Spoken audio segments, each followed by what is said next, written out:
Our first action item, our only action item actually, is the approval of minutes from the meeting, from the 4/7 meeting. We did send those out in the packet. Mr. Chairman will ask if it's okay to get those approved through the board here. Motion to approve? So moved. I second. All in favor, say aye. Aye.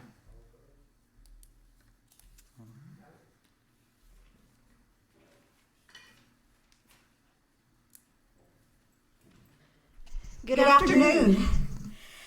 As we reported at the last meeting, there was a change. Well, there was an ordinance that stated that the TIRZ board members were for 3 years, and the bylaws of the TIRZ reflect 2 years. So legal made the correction that was sent to you. It's under Article 2, Section 1D. The only thing that was changed was that the appointment shall be for a 3-year term to coincide with the ordinance of the city of Odessa. So that's for your consideration. If approved, it will be forwarded on to the city council for their approval. I have a question. Is that the only thing that we're looking at? Because I mean, when I went through the bylaws, I noticed a couple other things that seem to need some attention. One of which is the way that it states that the chair is elected, because we just elected Craig and it really wasn't in conformance with the bylaws as they're written. Basically what we did was we nominated through, as a board, we nominated through Craig, and then it was ratified by the city council. But the way it has to read in the bylaws is that is a sole city council appointments. I mean, we were a little bit out of step with what's in our bylaws on that point.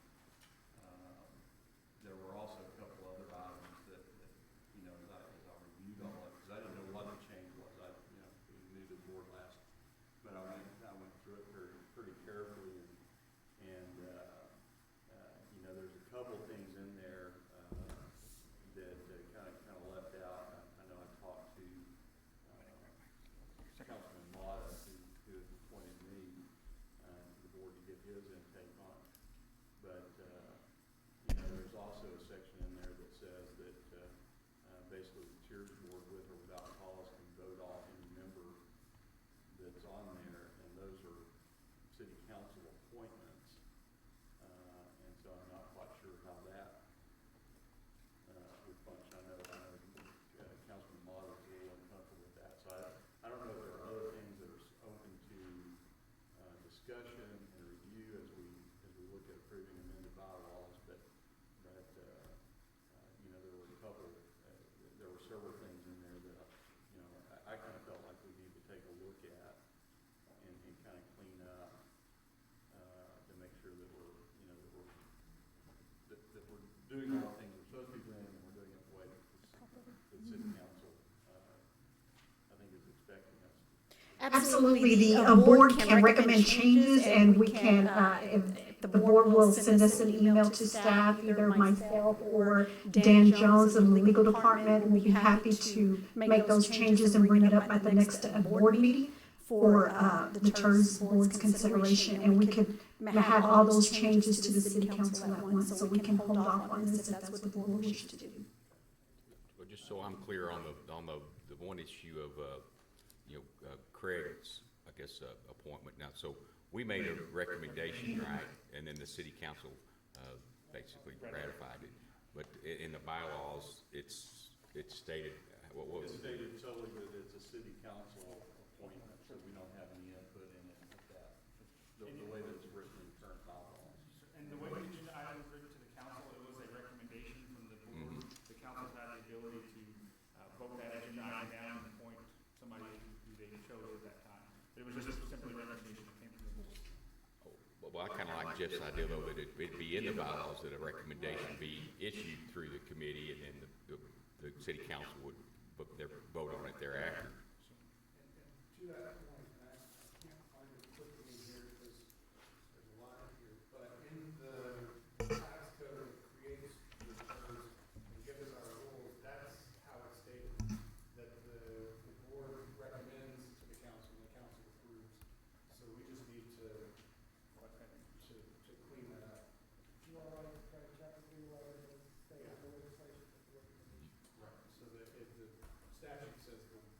board recommends, but our bylaws say exactly what you said, so there is room for. Chairman, I would say that if you guys want to table this item, we can review all the comments Mr. Russell made, certainly review all that consistency, and bring it back to completed set. Do I ask for a motion to table? Motion to table. Second. All in favor? Aye. Thank you. You need to have maybe a subcommittee from this board to review the bylaws, or, I mean, we just won't send our comments to them, or how's that going to What I would recommend is that we have a city attorney that is assigned to the TIRZ board as they are with other boards. I think we can bring this up for a discussion item if at the next meeting or even between the meetings, if the group has comments, we can receive those to the staff and start to look at the changes that are made there. I think we can also, the previous attorney that established these bylaws is no longer here. I think Dan can assist us with reviewing the tax code and ensuring that our bylaws mirror what's in the ordinances as well as the tax code. And then we have, I guess, any comments we can send to you? Yes, sir, we can start with that, yes, sir. Do we send them to you, or do we do something by hand, or? I think either of us can. I can definitely be the point person for that, and we can share that information with one another.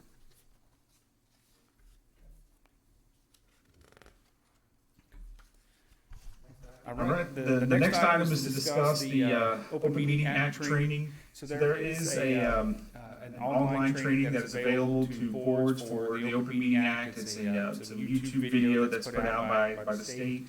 And upon completion of the training, there's a certificate that's provided there. And I know that normally the city secretary is attempting to get the city boards to take that training. So I was going to request that we begin looking at that training. I can email that out to the board.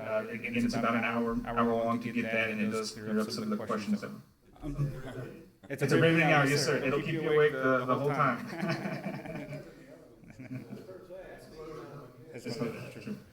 But I can get that out to the board. Again, it's a no-cost option to the city and to the board, and it provides the information that's needed for the open meeting training. How often do we need to do that? Is that an annual training that we need to see? One time training. Refresher. All right, we'll make sure that we get that out to the board via email.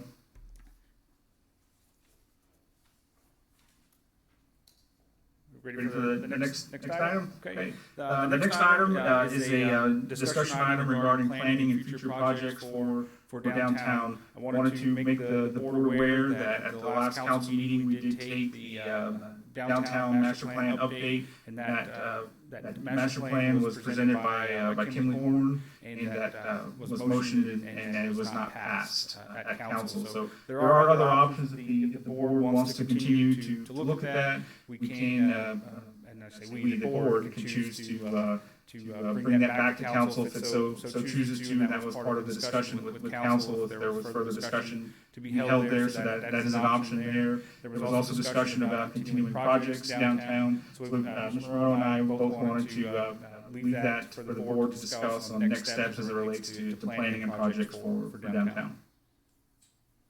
Okay, so discussion on that. Yeah, I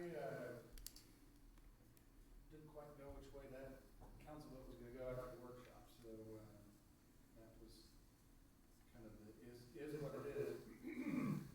But looking back over some of the concerns that I heard from council, to kind of give us a roadmap, and to me, it all kind of comes back to we need a plan. And I know that Alexa's here to give us some updates on the progress that's happened. I think that was a concern that the council had, that perhaps some of the things from the 2016 plan, could still be addressed and moved on. Having looked through here, I can identify a bunch of the things that have been done, in regards to kind of what this plan was. So I would, certainly hate to miss the opportunity to move forward with making the plan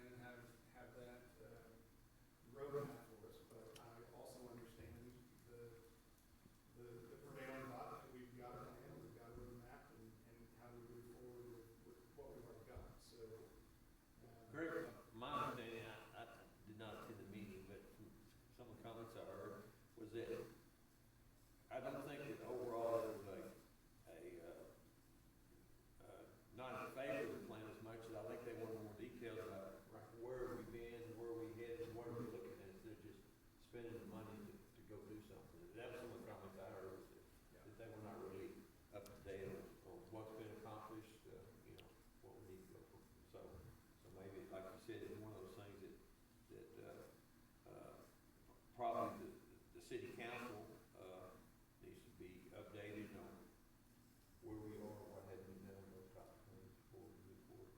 That was, I think there was also concern that I heard, expressed in that we've got a limited amount of funding, and, basically with the $112,000 spend, we were going to spend all of our funding, available funding, studying what to do instead of actually doing something. And, I know Craig and I had lunch the other day and just visiting about it in round terms, but, I think when I looked at, when I heard the presentation that night at council meeting, I think there's a lot of things that we already know. Talking about stakeholders, we've talked to, over the past 5 years, we've talked to stakeholders. We kind of know what the issues are downtown. We have a lot of knowledge. I mean, we're downtown a lot. I know some of us are in particular, but so we know what a lot of the issues are. And my real concern was, I know, and Alexa could probably speak to it, the other night, the other day we approved on the ODC facade infrastructure full subcommittee, 3 projects that will be going into downtown, but 2 of those are restaurant bar type projects, and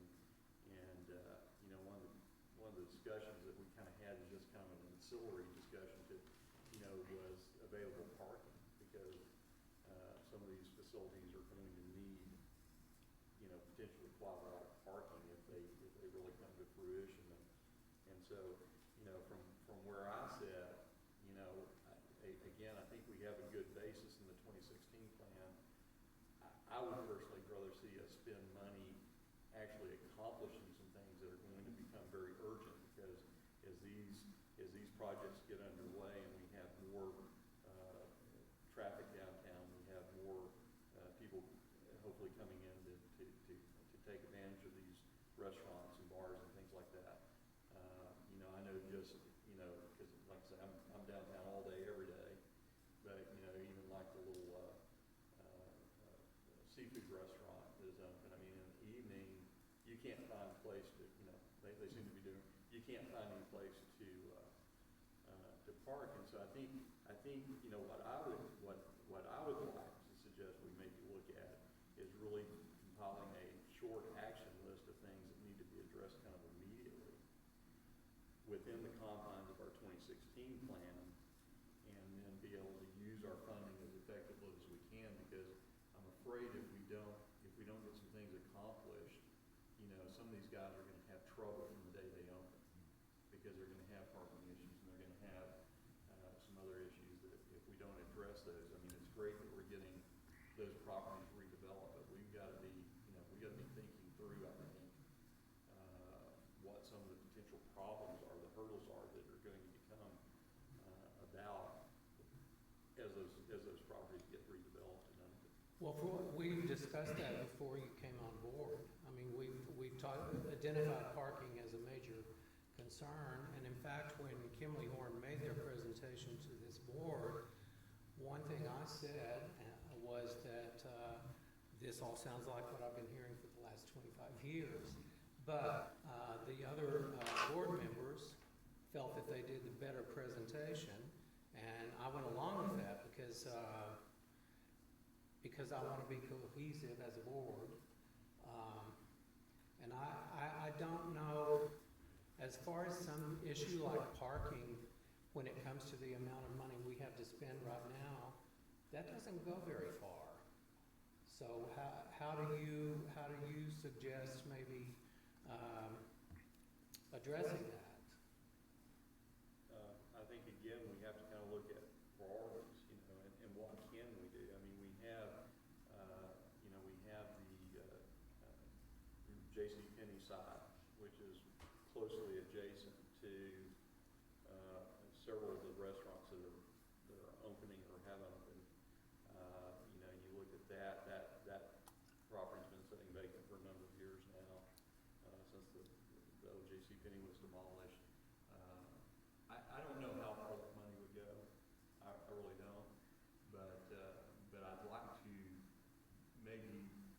suggest that we look at kind of a top 5 priority list of things that we need to do in the short term. And then if the actual TIRZ money is not sufficient to do that, to look at where can we find other sources of funding to help it, because we have, TIRZ, we have,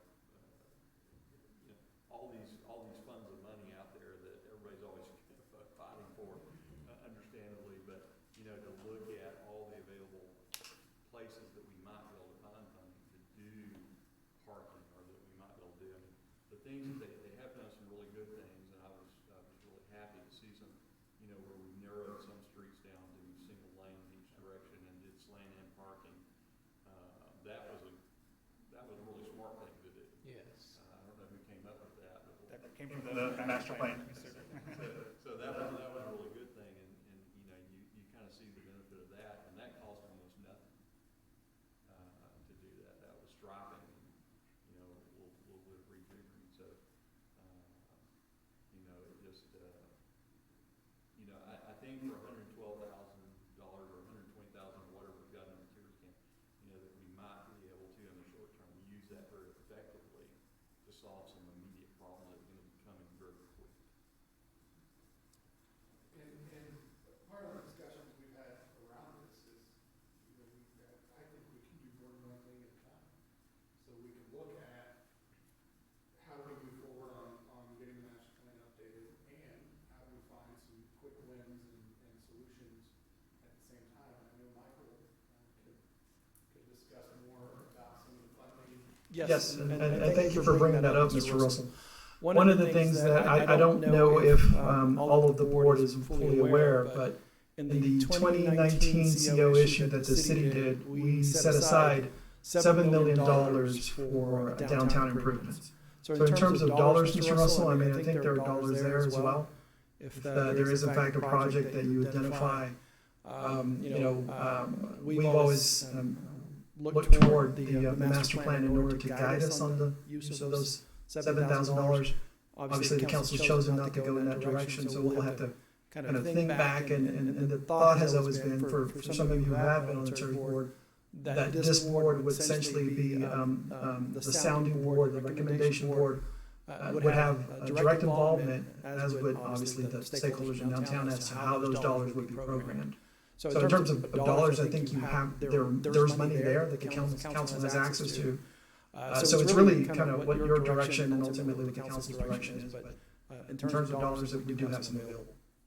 I guess kind of recapping, of course, COVID threw a wrench in a lot of things. So back to where we left off was, my recollection of the way things were, we had all these funds that we were looking at when you're looking at spending millions of dollars, right?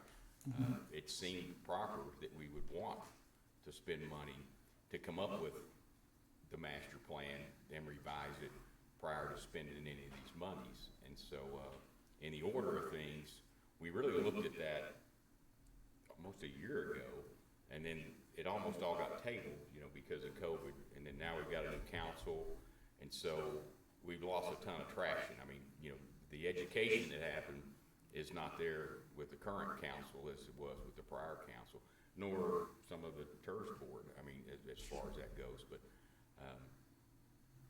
so I guess in the scope of things, if we only had like the 112 to spend completely, I would totally agree that we should do something physical with it, but knowing that we've got millions there that we're looking at allocating, and that this board will be making the recommendations, it does seem like having someone help us steer that process. And I do think that the prior, plan that we did has some accomplishments, but then again, it's the lay of that plan has changed dramatically, which is what led us to wanting to update the plan. So that's kind of, just in recollection, that's how I would say we got to where we're at today, right? And so, and I agree with you completely, Jeff. There's a sense of urgency here, knowing that we've got some businesses coming in. So maybe we need to take a look at where we were in 2016 and say, there's some things we can act on, but I don't know that we want to dismiss the ideal of having assistance with some, professional help plan, the development of downtown as well, knowing that we're going to be spending that amount of money. I mean, none of us are experts on that, so, and it seemed to work before. So I wouldn't want to kill the idea, but I think we should educate the TIRZ board and the council, and in the interim, if there's things we need to act on right away, I'm all for making recommendations to the council as well. Would it be possible to, I mean, when I heard the presentation at city council, I guess what I'm asking, is it possible to maybe go back to the consultants and ask them for a slimmed down plan? I'll call it a slimmed down plan. There were some things that they talked about that I think are well known. I mean, talking about community sentiment, stakeholder sentiment. I think we've been there. I think we know. I don't think that has changed a lot in the last 5 years, 6 years. I think those things are still. I think we have a good idea of what the typical citizen is expecting or wants out of downtown. We know what we've accomplished: the convention center, the hotel. We've got some business in it. So I mean, I think there's a lot there.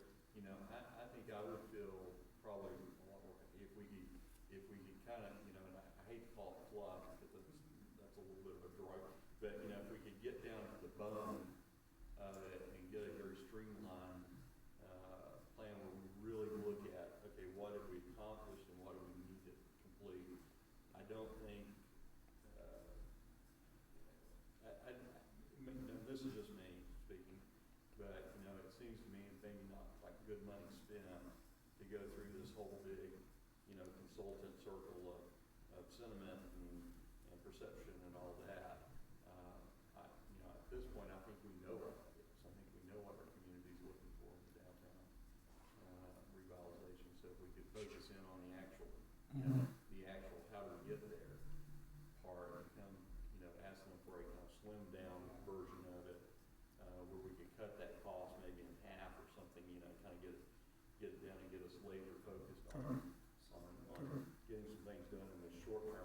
It also kind of bothered me that there was a year time horizon on that study. I mean, that's That's a long time. There, and looking through their proposal, it is broken out into 4 phases that each have an individual price tag attached. And I was unsure. I know we kind of discussed. So there's obviously a good sized component of community engagement. Often when we put together a plan, we want to have that. But if I understand Mr. Russell right, you were probably looking for a more project-based plan. Is that correct? Yeah, that's what I would hope to see us kind of do, because, where we really begin to show progress on actual completion of things. If we've got $7 million in CO funds of it, how do we get that focused? Because we're obviously getting some traction down there with, seeing 3 new offices or, businesses open up. I think there's probably a couple more in the pie. Alexa could probably speak to that, but there's some traction happening down there. And so, how do we support that traction, and how do we actually get things accomplished and really begin to shoot forward?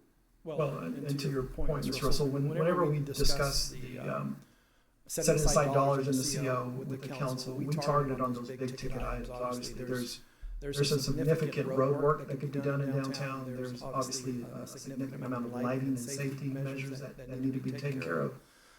We talked about landscaping, benches, that sort of thing.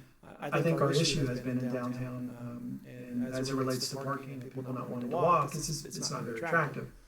And so much of what we discussed and primary reason the council at the time chose to allocate the dollars was to address those bigger ticket items. So I think in terms of projects, there's certainly some projects of scale there.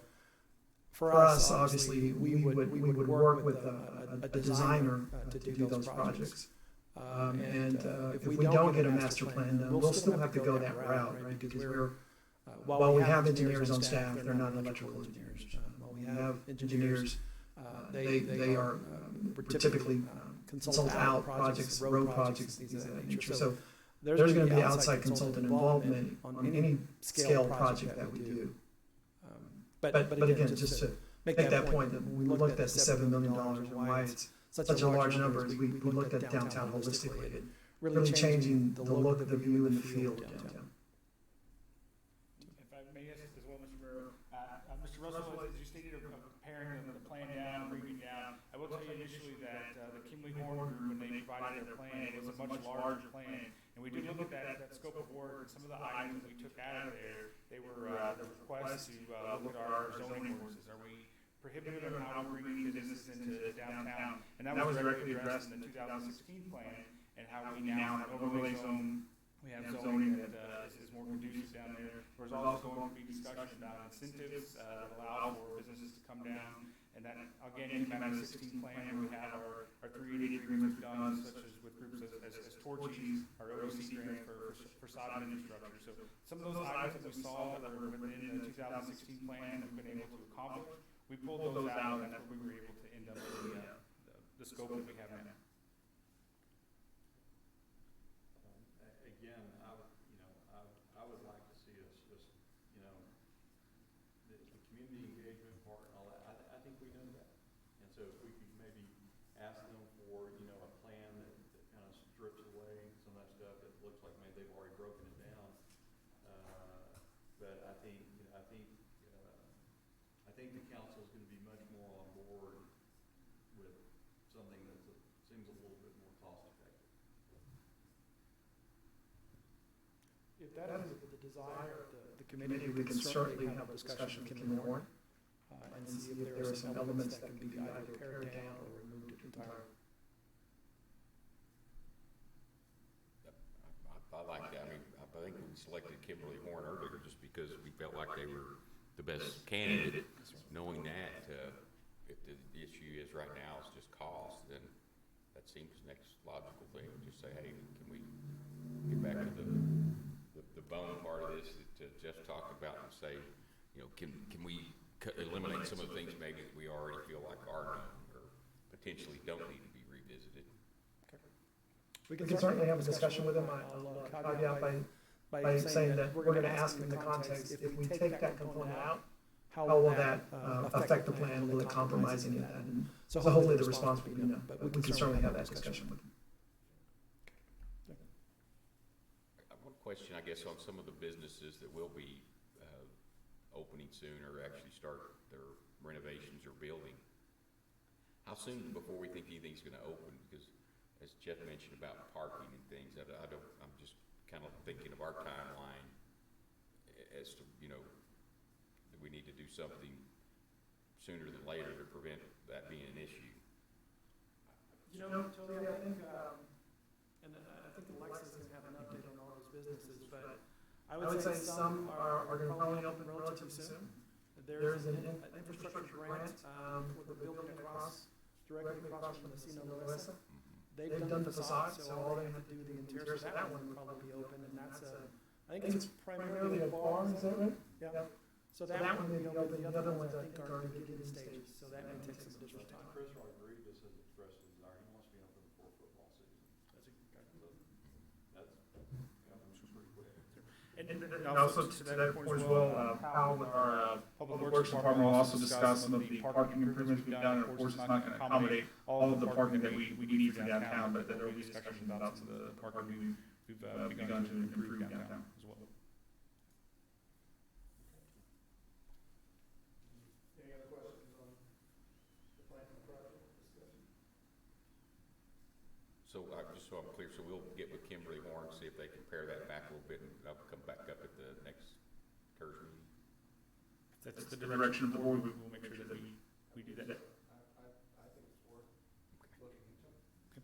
We'll make sure we take care of that.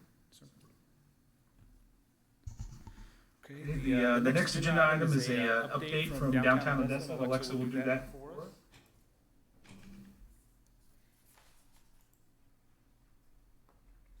Philip, what's the correct pronunciation? Is it TIRZ or TIRZ?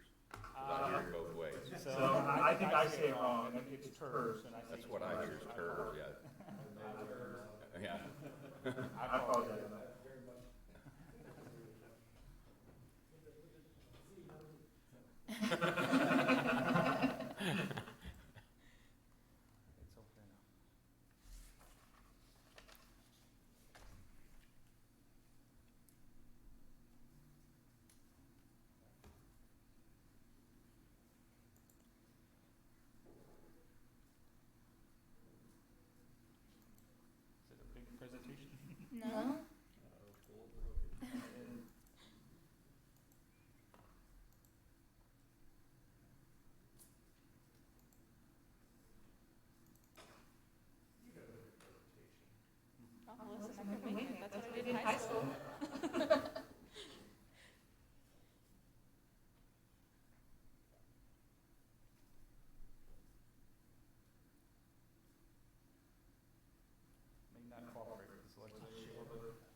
out to the board, so you have a copy of it as well, but I think Alexa can go through it. We can wing it.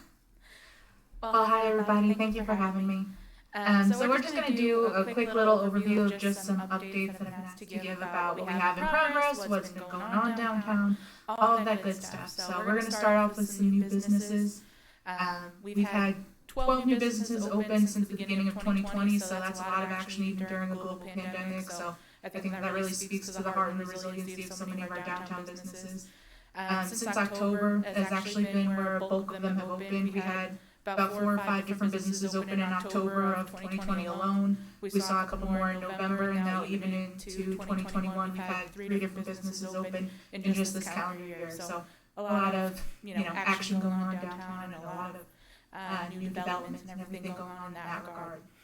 As far as our grants go, we kind of have 2 updates on the grant program. One, we're doing a kind of rebranding and remarketing of the grant program. So we're doing a logo for it, a color scheme, we're getting new materials and prospectus guides and stuff, so people will have a more clear, concise, user-friendly kind of brochure, a trifold, and a one sheet to get more information out there about what we do offer and what's available from ODC as far as development downtown.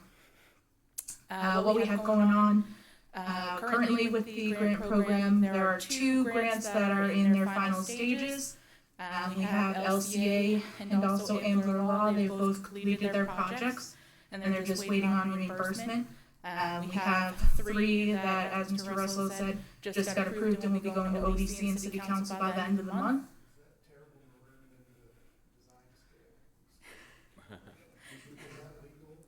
It's within it. There really aren't that many guidelines as far as colors go. It's materials that matter. So they're in there with those materials.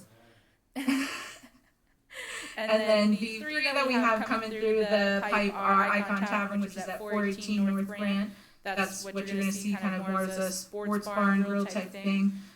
Their focus is really going to be on sports and different sporting events and football. They really are aiming to be open before football season, so that way they kind of get all the opening day kinks out before football really goes into full swing. So we should see them kind of open and in gear sooner rather than later. Over at 513 North Grant is where the house is going to be. That is going to be a upscale luxury type lounge, cocktail lounge. So a much different feel from some of the other drinking establishments that we might have on Grant. So we're really getting a diversity of things coming downtown, which is going to be good, draw different population groups. And then the final development that's currently been approved and going through the process is Pedia Cardio. They are looking to open up a new headquarters downtown. They've purchased the old Nurses Unlimited building on Lee, and that is going to be turned into their office with some additional space to rent out to other doctors and whatnot. So that's going to be the new headquarters for their building. Beyond that, there are a few different applications that people still have putting together that aren't necessarily complete and ready to be considered, but we do still have some other projects that are out there and lingering and coming down the pipe. Finally, the last thing I was asked to address are some events that we have going on downtown and how we're bringing people downtown in that regard and that way. And so we currently have our scavenger hunt that just started today, a couple hours ago. That's going super well so far. We're going to be doing a painting class near the end of the month that we're really excited about. And then we have Hot Summer Nights coming back here in 2021 after taking a brief recess in 2020. So those are kind of the events that we have planned and scheduled and ready to go. Hot Summer Nights is actually going to be taking place in the Ector 2 this year now that it's finally reopened. So we're really excited to kind of utilize a nice downtown structure like that. The park is beautiful, but let's utilize the Ector for a year and just kind of, be able to space people out just for one last year. Are there any questions? Yeah, I have a couple, not being real familiar, you mentioned several businesses that have opened the last year. What are those, what type of businesses, and kind of, are they all 9-to-5 businesses, or, that's, We've actually, there's a little bit of a variety in there. So of them, There's anything ranging from bars and restaurants. We've had a Cuban restaurant open up, a nail salon, a barber shop, a pharmacy downtown, which I think has been needed for quite some time. It's real nice to have a pharmacy real close nowadays. Excuse me. An eye doctor's office, all different types of things like that. So it's been actually very varied. There's been a big concentration in food and beverage, but there's also been a nice kind of variety of things. Are we doing any outreach either through the city or through the UTV Small Business Development Center or whatever, that these guys, because I know a lot of these guys that are opening up downtown, they may be first-time business owners. Is there any continued follow-up with them post-opening to try to help them succeed and be, just to be there for them and help them? There's not any kind of formal program in place yet. One part of the grant rebranding strategy that we want to do is we want to try to implement like a mentorship program, pair up a new business owner with an existing downtown business owner, and kind of, they have somebody, a comrade, someone that they can get information from, learn from, lean on, just kind of going through the opening steps of, being in business, which is hard. Other than that, we obviously push them towards the, small business program over at UTPB. I've given that number out to people many times. We push them to also go have discussions with the chamber and with the economic development team over there at the chamber. So there's not really any kind of set program that we have in order to do that, but we do provide people who reach out with information and paths to take to get something like that. Alexa, you may want to mention that Mr. Harrington in particular wants to establish a business association. That is true. There is talk that a bunch of downtown business owners are trying to organize and create a downtown business association, which would be a great resource for folks like that that are just moving into the neighborhood. John Harris is kind of talking about that. Is that He's been spearheading it, yes. Who would be in charge of that? Currently, the talk is that they would manage themselves. They might have creative marketing nerds, Abel from Creative Marketing Nerds, kind of headed up. So he would be in charge of the marketing and then also kind of the membership and keeping the lists and the data and things like that. If it's something that really can't be housed within the downtown Odessa organization, they want to do it kind of as a separate group, as a separate entity.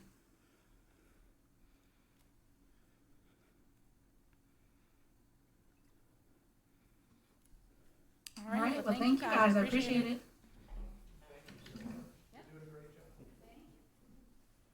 Apologize if we can get the PowerPoint to work. Again, we'll email that out.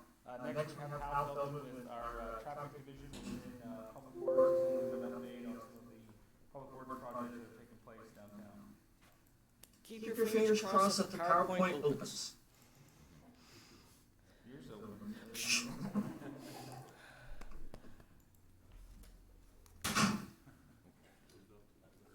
So I just wanted to talk briefly about public works type projects and what's going on downtown.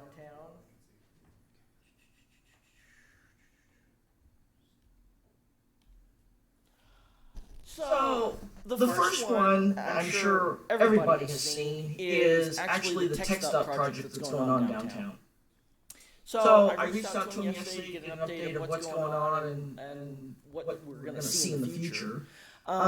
Basically, what they're working on 385 or Grant downtown is they're currently working on two sections. They're working on Yukon down to 42nd, and they're working on A Street down to I-20. The section in downtown from 8th to 2nd, they are planning on having that finally paved by the end of this month. So that'll include paving and striping, so we can get that looking back to normal. So when they get done with those two sections, they're planning on next year, they're going to work on the section from A Street up to 42nd, which will be the same thing of what they're doing now. They go in, mill off the old asphalt, repave, striping. So that project supposed to go out to bid in April of 22 next year. So that will look very similar to what's going on now. But so once they're done with that section, everything from Yukon down to I-20, 385 will look brand new. So.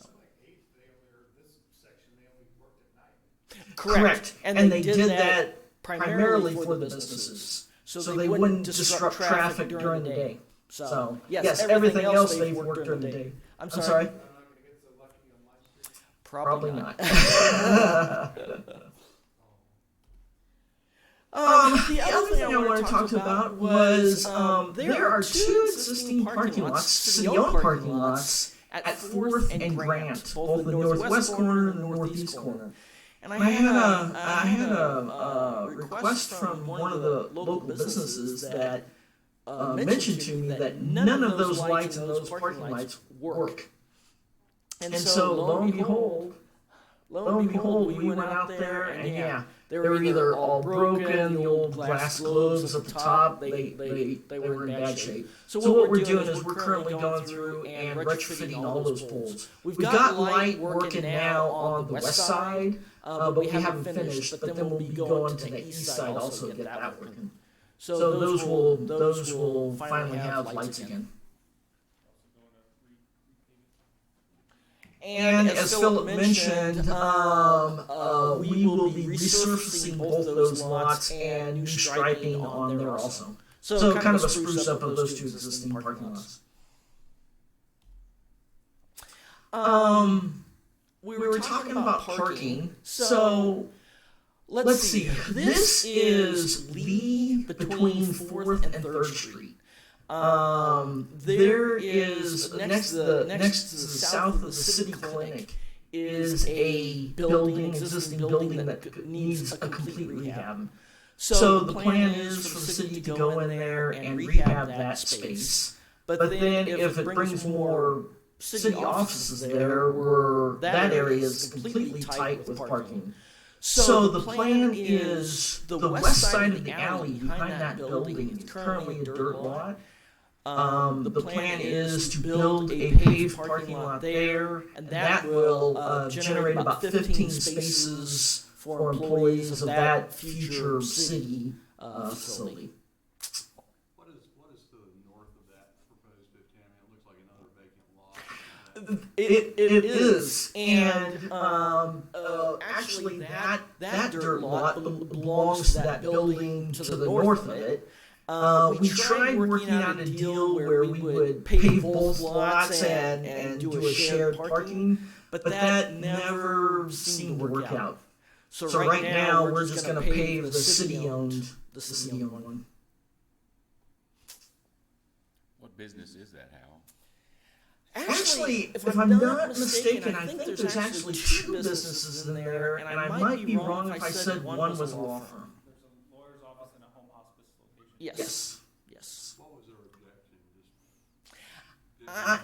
I don't know. I wasn't dealing with it directly, so I don't know what the holdup was on that or their thought. We approached them as a house, and we proposed a shared parking. We figured we could maximize the space. The city would, at its cost, pay that because we would have access both day and night. And Mr. Russell basically said they weren't interested. Seems like a good deal. Yeah. Yeah. It didn't be true like that. How long ago was that? It's been about a year and a half. Yeah, about a year and a half. We may re-approach them, but maybe worth re-approaching them. And I believe the design that we're looking at for that parking lot is going to be able to be expanded in the future. We do come up with some type of agreement, or the city's able to acquire that property, we can expand that parking and it will allow for future growth. You know, one general comment I'd make is I'll look at that 4th Street lot where Big Steer's at. You know, and I know why they did it with some landscaping and all that, but I mean, you know, our need is really to maximize the number of available parking spaces. And I look at that one, you know, there's probably about a third of that lot that is not usable for parking, which is what's desperately needed. I mean, I would just make that comment as a general comment to, you know, if we can stay maybe focused on maximizing the space, because that's the real need. I think the way it looks is as important as the parking myself. Being downtown now, concern coming from near UT where OC was downtown was parking. We've never had an issue with parking being downtown, so I don't know that that's an issue right now. And we're in a very busy area. We're right there between 4th and 5th. I don't know that there's a parking issue. And our clients have complained about it at this point.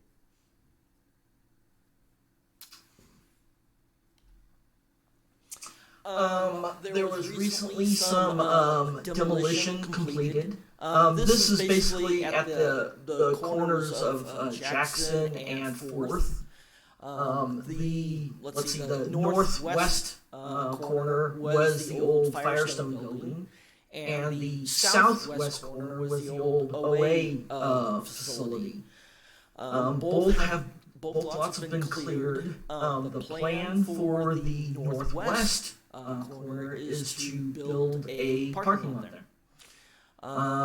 That's currently in design, and we can get that out the door into construction. I don't know what the current for the southwest corner is. Within the current master plan, the 16 plan, that is a site that was through the community-driven initiative to become the new courthouse. And as we understand, the county has begun to invest money into the courthouse, and they may not be looking to move. So that is not programmed at this point, and so there's a discussion on what needs to take place there. Does the county own all that across the alley from the OA side? Do they own all that except for the Amigos bonding?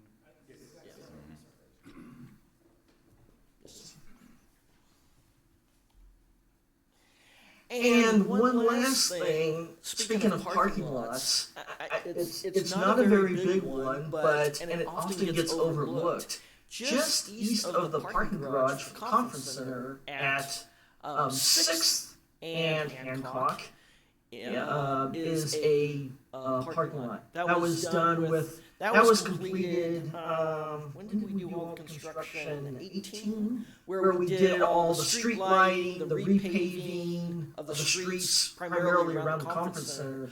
We finished out that parking lot. So that has lighting, that's paved, that's ready to go, and just another parking lot downtown.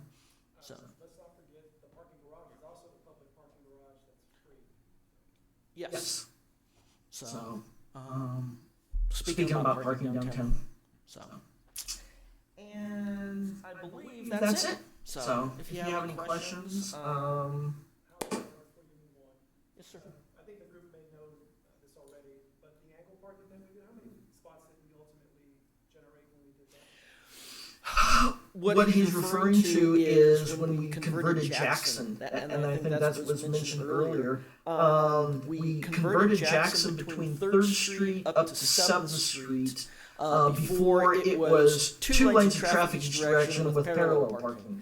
And what we did was we converted it to 1 lane each direction with angle parking. And I want to say the net increase of spaces was 30 from going from parallel to angle. So for that corridor. Are there any other potential street targets where we could do the same thing? Off the top of my head, as part of all the construction, we did Jackson between 4th and 5th Street when we were doing all that work downtown. The other one that jumps out to me that we didn't do, that we could, is Jackson from 6th up to 7th. That has potential of doing it also. So, yeah. On these lots that have been done, especially one by the hotel, I always thought that was employee parking. What is the signage that you can park there? Actually, I've got signs installed there that is common when you go to other cities. It's the green big P with parking and an arrow, usually signifies public parking. I've got that posted out on that lot. Yes. Do all of them have indications? I'm gonna say no. Because I know some of them, like the one next to you, is a no-no on South Izzy.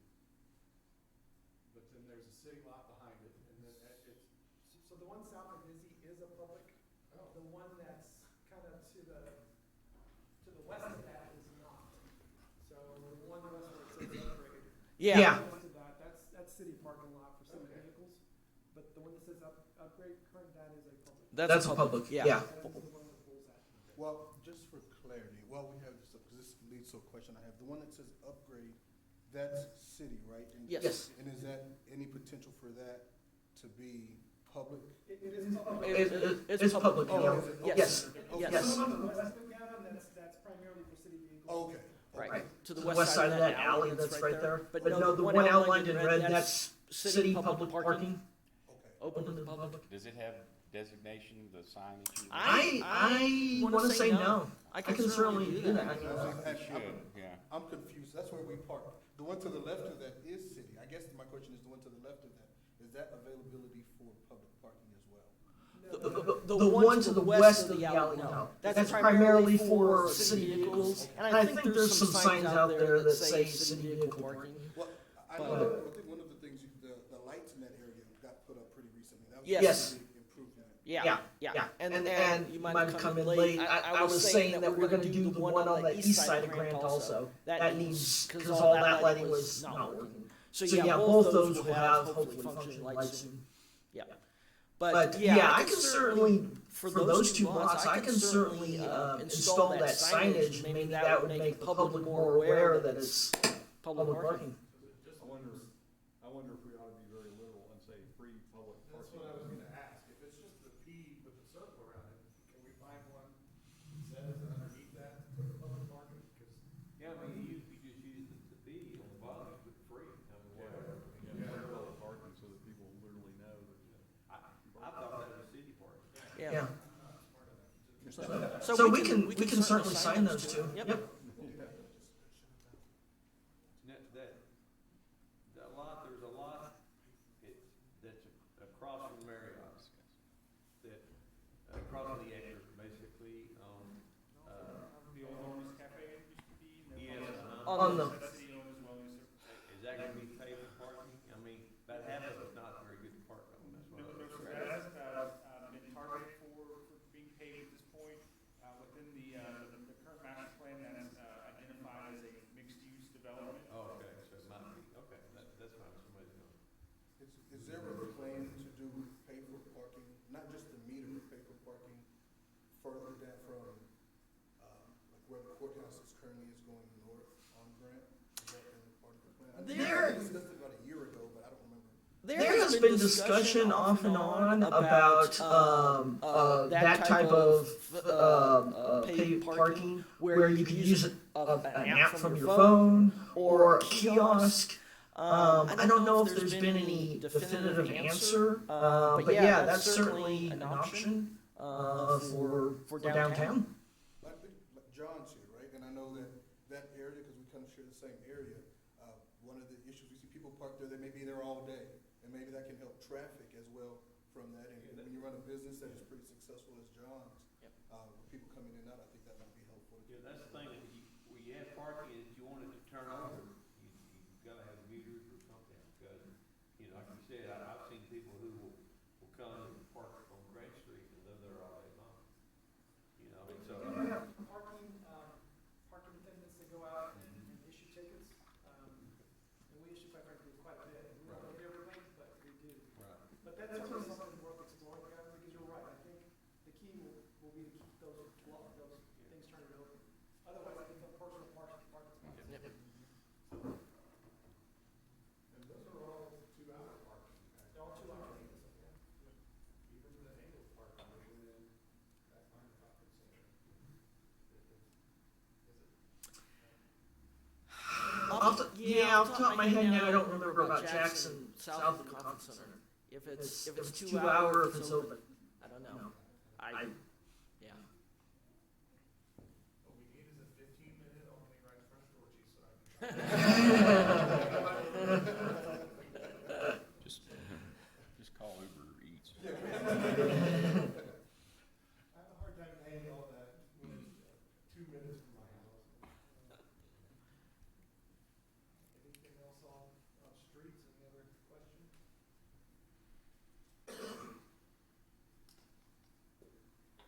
Thank you.